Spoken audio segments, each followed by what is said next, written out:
No spoilies! No spoilies! I am a fan of many different kinds of video games, but of all the types, the shapes and the sizes of such that we have in this marvellous world of ours, I have to say that the small-scale indie game holds a special place in my heart. There's just something so wonderful about a storyteller using the unique medium of the video game to deliver an interesting narrative that really benefits from the interactivity that said medium offers. My personal favourite is still Firewatch, with What Remains of Edith Finch as a very, very, very close second, which only loses the top spot because I discovered Firewatch first, and that apparently lets it win this contest of quality that I have inside my brain. But generally I can really vibe with these kinds of games, especially since the good ones know their limits and exactly how much time they should spend with the player so that they don't overstay their welcome but can still deliver the complete narrative experience that they intend. Blackwood Crossing is a small game, very small, the kind that takes less than an hour to beat, and the only way it would take longer is if the player has trouble seeing the objects they need to use to move the plot along, or if you're just really stupid. Like me. It's also rich in story, telling the tale of two siblings on a journey as they confront darkness and despair. It's also the kind of game that's really difficult to not spoil because everything in it happens really swiftly. Doesn't mean I ain't gonna try though. Let's see what we can do with this. I'll critique the narrative and the mechanics, which manage to feel limited and also kinda bloated at the same time, and we'll figure out whether or not your dear Aunt Ronica recommends the game. And don't worry, I know you've seen the other game in this title. You're gonna have to wait for that. We'll get there. Firstly though, I want to talk about Blackwood Crossing. The good game of the two. I really shouldn't give that away. What on earth?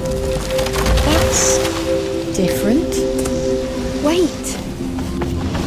Blackwood Crossing is a walking simulator first and foremost, and it commits hard to this. Scarlet, our protagonist and player character, will not move above a moderate pace when getting from A to B, which is weirdly hilarious later when she's faced with mortal peril. Premise of the game is that Scarlet and her younger brother Finn are travelling across the UK countryside by train, but as they begin to explore the cabins, they discover certain oddities that lead me to believe the whole thing is a dream, or rather a series of dreams, all taking part in rapid succession. If this is the case, it might explain why Scarlet moves like she's in her 90s, because if you've ever tried to run whilst you're in a dream, or having a dream and you're trying to run from something, you know how weird it feels? You never feel like you're actually picking up pace or going anywhere. Dreams are weird, y'all. Scarlet will chase Finn through the train as he runs around playing Simon Says with us, which is a sort of clever way to tutorialise the look and interact controls, and it does let us see our feet. We have feet, people! We can see our legs! Look, they're down there! I always like it when games let us see our legs. Here's a good time to quickly discuss the character models. They're all quite good. The game has a certain style to its presentation which looks absolutely fine. I don't know what you'd call this style. It's not aiming for photorealism, I'd almost say it's got a sort of fairy tale look to it. Either way, I really like it, I think it looks really good. If we look in the windows or in any reflective surfaces we find, we can see Scarlet's face. Look, there it is, we get to see our character's face, even if she does look a bit gormless like this, because video game. When we pick things up, we get to see her hands, and a lovely detail is that her nails are painted with this black nail polish, but it's sort of chipping off, which I just love little attention to detail moments like this. I also just love Scarlet's design. It's simple but really nice, but then again, red-haired characters are always better than not red-haired characters. I bet that's a Scottish in me saying that. Anyway, the game's levels are all fairly short, anywhere between 8 and 12 minutes on average, and most are usually broken up with moments where Scarlet falls asleep and we get treated to this loading screen, which utterly butt-fucks the pacing. I'm not mad that the game has to load in its next levels, because yeah, that's how video games work. I just really don't like this loading screen. It's so basic to look at. It could go in any video game. Literally any video game could use this loading screen. Show me this loading screen and I wouldn't be able to tell you where it came from. Now I know it seems really petty to complain about a loading screen.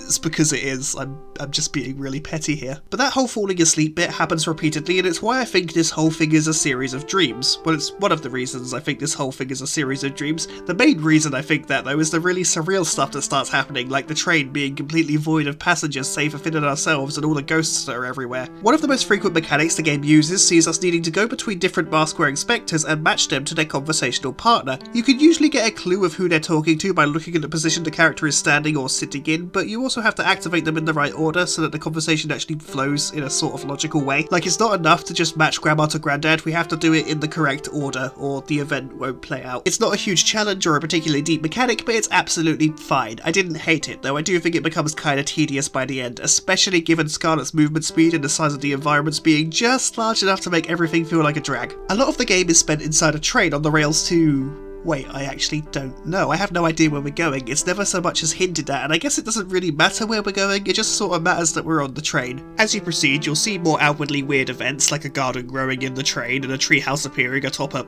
well, tree, and then later on there's full-on magic in our ability to give life to objects or control fire. Did I mention that this was a weird game? No joke, I thought I was making this up when I was thinking about the game at first. I played it originally back in like 2018, I want to say, and it drifted out of my mind until a couple of weeks ago. I was thinking to myself whilst painting some Warhammer bits, what was that game about the train where we had the fire magic and there was a giant bunny boy? Was that real? No, it can't have been. Wait, could it have been? I wasn't sure for quite a while. Then I scoured my various game libraries until I found it again and was like, oh right, this was the weird one. And I did wonder there and then if I actually liked it originally, because I don't usually completely forget about something if I enjoyed it on some level. Regardless of how big or small it is, this alone felt like a bit of an omen. But I will say, of the two games featured in the video today, I think this is the one I will be recommending since it does have an actually kind of interesting story to tell, and while some of the design choices do feel a bit tedious, it does largely deliver a pretty nice plot about grief and loss. One of the final lines in the game basically has Scarlet telling her boyfriend that she was waiting for a while to hope things would feel normal again, but now she was accepting that they would never feel normal again, all relating to a death in the family, and that stuck with me. When someone you love dies, you're always sort of waiting and hoping things will one day feel normal again, but that doesn't really happen. It's more that you just learn to function with the grief until a new normal emerges, and since I already did my rant on the paradox of normality in my Crab Souls video, we'll leave that discussion here. Scarlet isn't an amazingly deep or complex character. Basically, she's an older sibling with some creative skills, mostly in drawing and painting, whose bond with her younger brother started to feel strained as she grew up and wanted to do things on her own, which meant Finn couldn't see her as much. Having been on both sides of this sort of thing in my own life, this is a story that definitely hit home. As a younger sibling, I almost always wanted to spend time with my older brother and sisters, who all had their own lives, so I saw less and less of them over time, but then when I became the older sibling, I was also moving on with my own life, which meant my younger brother got to see me less and less. I feel bad about that. I wish I was better to him, but then again, he still talks to me and isn't actively plotting my murder. At least I don't think so. Actually, maybe he is. My family's weird. Siblings, am I right? The game is quite good at communicating the complicated feelings that people in such positions have, and when the family death comes into play, it's also pretty good at communicating the grief and displaying how it can affect even people we wouldn't really expect it to. If you're wondering, by the way, all these masks that you see all these characters wearing were made by Finn, and they largely represent how he feels about the people he made the mask for. I think it's a cool way of doing things, and it's probably easier than modelling several faces. Hey, no judgment, I work exclusively in 2D, and I always just do the most basic job of a face that I can because I suck at the details. The game isn't bad, but it definitely tries to have too much condensed into a relatively short runtime, which does leave things feeling a bit rushed, which given our movement speed is quite impressive. I didn't want to keep bringing it up, but oh my god, Scarlet moves so goddamn slowly. I don't care how accurate this might be to dream movement, at a certain point the feeling of gameplay should take priority. The game generally is a bit awkward and clunky to control, everything feels just a bit slower than necessary, and the game's environments grow in size, so we have to deal with this more and more. Well, I say they grow in size, the actual size probably doesn't change that much environment to environment, it's more just the presentation of the available movement space which shifts, which still makes walking feel annoyingly slow. The worst part though, in my mind, is the bit with the fire. Now, the fire in the game actually looks fine, and I love the eventual mechanic of being able to control it because I like how Scarlet holds it. Yep, this small detail made me love this otherwise okay mechanic. The bit where we first get introduced to fire as a mechanic is tedious as fuck though. Finn sets a fire in the train and the music picks up to be all dramatic and tense, but all we have is Scarlet dawdling around like she just entered the room and sort of forgot why. It's actually kind of hilarious. I remember laughing at this bit, which is not a good sign when it's meant to be tense. Generally though, the overall experience of playing Blackwood Crossing balances out to being actually quite good.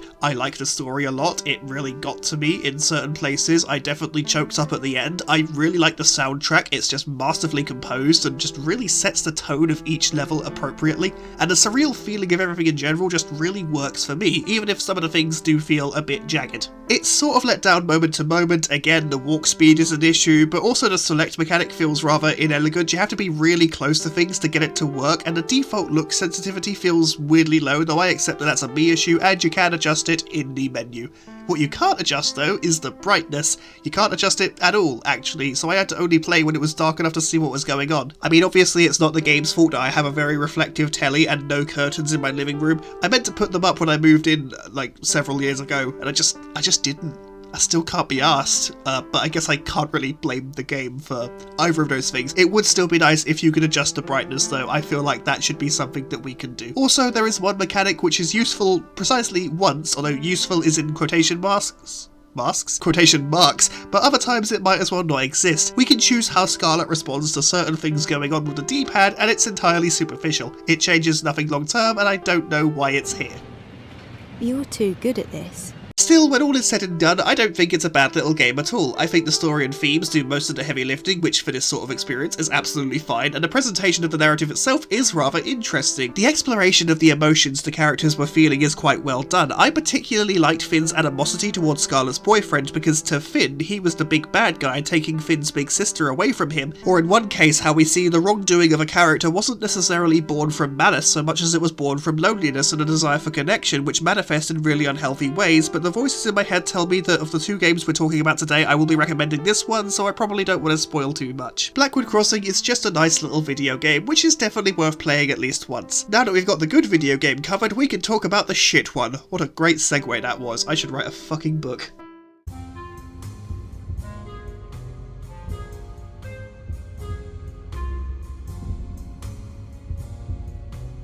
The Spectrum Retreat is an interesting story wrapped up in a mediocre puzzle game that often fails to marry the narrative to the gameplay. You control a block of wood who is apparently named Alex. He's staying in a creepy clean hotel with someone apparently from the outside contacting him to try and get him out. How do we do this? Well, first we have to uphold the routine. If we act in a way that draws attention or in any way diverts from our usual pattern we follow, then the system that runs this whole hotel will know something is up and will prevent our escape. Apparently we've been here for a while and now someone named Cooper is aiming to set us free from this apparent prison. The hotel is chock full of oddities. All the staff are creepy mannequins who don't move when observed. Oh fuck, it's the angels, isn't it? The angels have taken over the building, they're farming us, the weeping angels have us all, this is dreadful, I'm stuck in one of the worst Doctor Who stories. Nah, but for real, creepy mannequins run the place, the entire hotel is very understated and so neat and tidy that it feels weirdly uninviting. It's like no one else is here, and to be fair, we don't actually see anyone on our way to the dining hall or on our way back upstairs later, so maybe we really are all alone.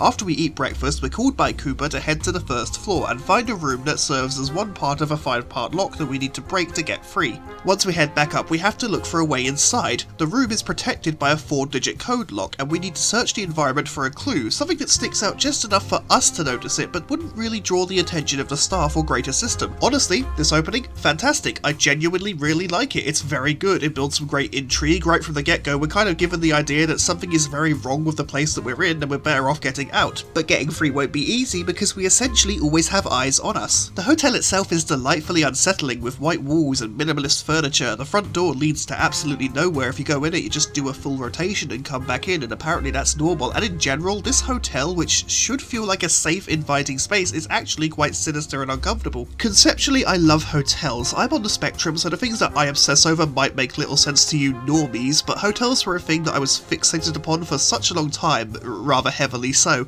I love the episode of SpongeBob SquarePants where Mr. Krabs turns the Krusty Krab into a hotel overnight. An actually sort of nice hotel for a man so cheap he'd fire his chief fry cook to save a nickel. I absolutely adore Serena Beach from Super Mario Sunshine, best level by far. By the way, there's a channel that I'm going to link in the description whose name I'm currently spacing on, but they do a great breakdown of like all the areas in Super Mario Sunshine, a really good one of Serena Beach. You should check that out if that interests you. 2C Phoenix, the channel's name is 2C Phoenix. Plus, they also really like hotels, so not shouting them out would be an affront to the gods themselves. I spent hours playing Hotel Tycoon and Lego Creator. Oh god, remember Lego Creator? That's a blast from the past. Just building hotels because I adored them. Yeah, I was pretty into them. My favourite thing about the last holiday I went on was staying in an honest-to-goodness hotel. The rest of the trip was shit, it was oppressively hot, the locals treated my mum like shit, and most of the activities that we spent quite a lot of money on were actually really cheap and awful. The hotel was nice though, had a pool and everything. Hotels are cool. They just are. I don't make the rules. They're so nice. So a game set in one that takes what should be a warm and welcoming facility and turns it into a subtly off-putting prison is right up my alley. I love things that feel just a bit wrong. It's honestly such a shame really that the puzzles come along and work to ruin the fun I was having as effectively as possible. Yep, we don't get to spend all that much time in this hotel puzzle solving. Instead, we have to enter these really boring looking rooms and solve really basic colour-based puzzles. What you do is you take a colour with your circle little phone thing, and with that colour in hand you can now pass through barriers that match it. I am not against the game using a single central mechanic that it designs all of its challenges around. Call me uninspired, but the Portal games are amazing, tightly designed and generally a blast to play, and they all centre around the Portal gun. The entropy centre is also quite good and uses the entropy device in a similar manner. The thing about puzzle games is the good ones don't feel limited by their central mechanic, they use it as a jumping off point. The Spectrum Retreat, oh god that is such a boring title, doesn't quite jump off as well as it should. The puzzles themselves, I didn't really find them difficult. They're actually surprisingly easy to solve. The game doesn't have much mechanically to really increase the challenge. There's no hostile entities to stand in your way or any of the staples like lasers or bounce pads or anything like that. The game does include these circles that you can teleport to if you have the matching colour, and these pads that let you walk on walls, which is quite neat. I like these mechanics, but they're let down by the presentation of the chambers themselves. Put two of these chambers side by side and I couldn't tell you from whereabouts in the game they came from. They're all so samey and dull looking. I fully cannot remember how many there are supposed to be across the entire game. They all blur into one another. Now, to be completely fair, early on most of the chambers do start to have small details in them, like chairs or a living room or a kitchen, sort of fading in and out from place to place, and we can hear dialogue playing as we get closer to them, and this tells us the backstory of our dude. Alex's kiddo fell ill and him and his wife scrambled to afford the treatments, but unfortunately no one could actually diagnose what the kid was properly suffering with, and he passed away. Alex lost his mind in grief. I will be spoiling this one because this game isn't very good and the ending is sort of shit, so I wouldn't make you play through the whole game just to see it. Alex blamed 3 people for his kid's death: the attending doctor, the insurance man who refused to loan him more money so that he could, afford to try and save his kid, and the politician who was destroying a social healthcare system that might have really helped the kid. Basically, Alex planned to murder all 3 of these people. In fact, he'd actually killed the insurance man prior to the events of the game and intended to hurt the other 2 next. Oh man, I feel so bad for one of the 3 victims. The doctor couldn't save the kid. Apparently a program that might have helped rejected the child because no one was actually sure what was wrong with them and they had limited spaces, so I guess they wanted to save room for people who had actually been diagnosed, which sucks for sure, but I don't blame the doctor for that. The other 2 can fuck off though. Insurance providers are dicks and most politicians are assholes. I kid, sort of. I don't support murdering them though. Alex was a danger to himself and others, so his wife made the choice to commit him to this simulation where he'd be comfortable and out of harm's way. Oh, by the way, the whole hotel is a simulation, although that's revealed kind of early on, so it's not much of a spoiler. Generally, most of the story is actually really good and well acted. The voice actors do a great job of bringing their characters to life, especially Cooper. Oh, you're moving again. I lost you for a second there. Look, I think we're running out of time. I need to get you out of here before someone figures out what I'm trying to achieve here. Get to the 3rd floor quick as you can. Please, you have to hurry. If the people I work for see the error messages that are flagging here, this is all over. Get to the 3rd floor access point. This was it. I remember. This is the night that Matthews died. What did you do, Alex? What did you do? I forgot to mention the voice actors of Blackwood, didn't I? Are you gonna lie about all day? Is it an option? Nope. What happened to the train? You're weird. Come on, I'll race you. Yeah, they were all decent.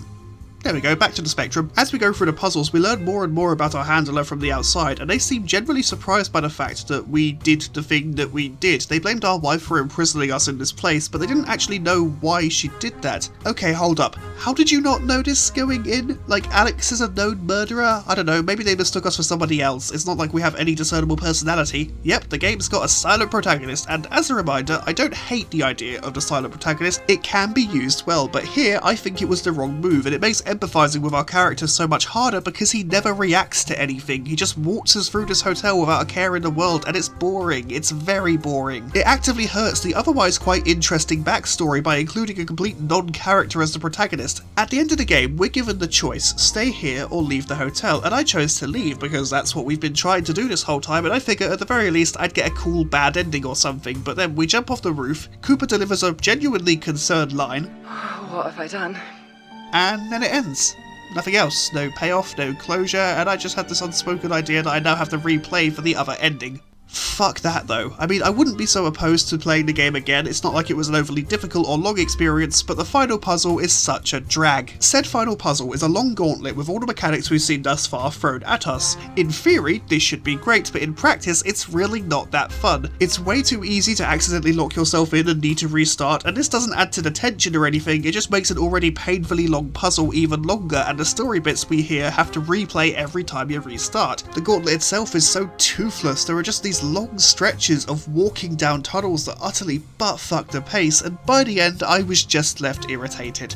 It was not fun, and I'm not replaying this just to see what I suspect will be an equally dull ending. Given that the game has some technical issues, like sometimes it wouldn't register button presses, and this one time, on one puzzle I sort of struggled with, I teleported to one of these pads and got shot outside the level, you can probably understand why. Fuck you, that is bullshit. Fuck the game, not you, viewer. I like you, viewer. I might have laughed when I got sent outside the room, but it was not a laugh of joy, it was anger. I was angry from that point on. I couldn't even enjoy the brief moments where we explored the hotel itself and took in the unsettling ambiance. The Spectrum Retreat is a decent enough plot buried inside a really tedious puzzle game. The final moment where we choose our ending feels really cheeky, like the devs really wanted us to feel enticed to replay. Guess what, devs? It didn't work. Here's a little advice from me to you. If you're making a video game and want to encourage replayability, then there's only really one thing you need to do to ensure a player will come back. One little trick, just one simple little thing. Don't make a bad fucking game. I see the word replayable tossed around a lot, but to me the only real condition determining whether or not I will replay a video game is if I enjoyed it or not the first time around. Sure, plenty of games have systems and mechanics and build options that can encourage a player to return to try new things, but a really good game is already something that someone will want to return to. The Spectrum Retreat had some nice atmosphere sometimes, and some intrigue. There is potential here, but it's all let down by the core puzzle mechanics and the fact that the rooms the puzzles are held within are so uninteresting to just exist inside. The colour exchange mechanic isn't bad, but the foundation it provided wasn't effectively built upon, so it feels like wasted potential. It's a solid enough mechanic, it just needs to be in a game that actually has the will to try and challenge its player.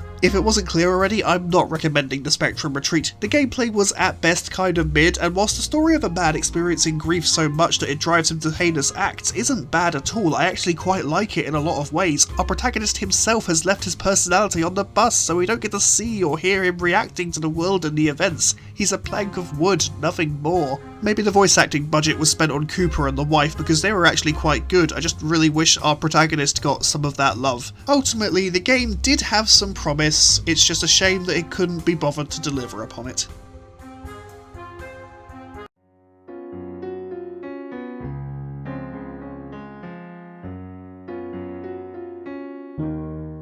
Both of today's games shared the theme of grief. Grief stemming from the loss of a loved one, to be precise. Blackwood lead more into the idea that in these moments of such intense grief and sadness, we can turn to others for support and maybe find a means of getting some closure, which I think was all done rather nicely. Spectrum focused more on how grief can drive someone to do terrible things, and in the end we were confined somewhere for the safety of ourselves and others, because whilst we did do something that was truly awful, it stemmed from a place of genuine pain, not malice. A pain that our loved one didn't want to see us punished for because we were already hurting enough. Both games had pretty good narratives, for the most part, but Blackwood though, it had so much more character, and whilst its mechanics do feel a lot less polished, they all fit into the game rather nicely and add to the sheer personality of the entire experience. Spectrum is an interesting plot and some good atmosphere trapped in a really dull puzzle game. I know I've made it clear already, but I recommend looking into Blackwood Crossing. Finn and Scarlett's relationship is really compelling, and how the loss of a loved one affects them is quite well done. The Spectrum Retreat, on the other hand, is just tedious. The good bits are so separated by the less good bits that if I was to recommend a game, it would be with the energy of someone saying, "Oh yeah, you'll love this TV show, just skip seasons 2, 3, 6 and 9, oh and a bunch of the episodes from season 1, and all the movies." Seriously, I've had people recommend TV shows to me like that, and it's like,